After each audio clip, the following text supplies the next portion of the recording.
So here's how to play Roblox on two different accounts at the same time, or even more than two. So this is how to use multiple accounts, whether on PC or the mobile version.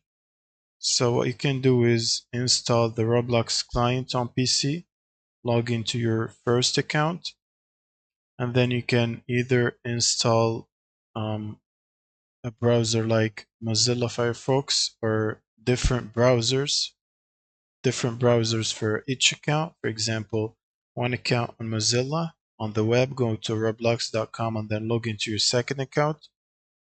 And then you can open Chrome and go to roblox.com and log into the third account. You can also download it on your phone and log in with a different account as well.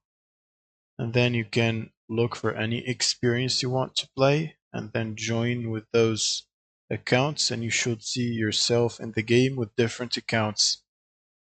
And that's about it. Thank you guys for watching, and don't forget to subscribe.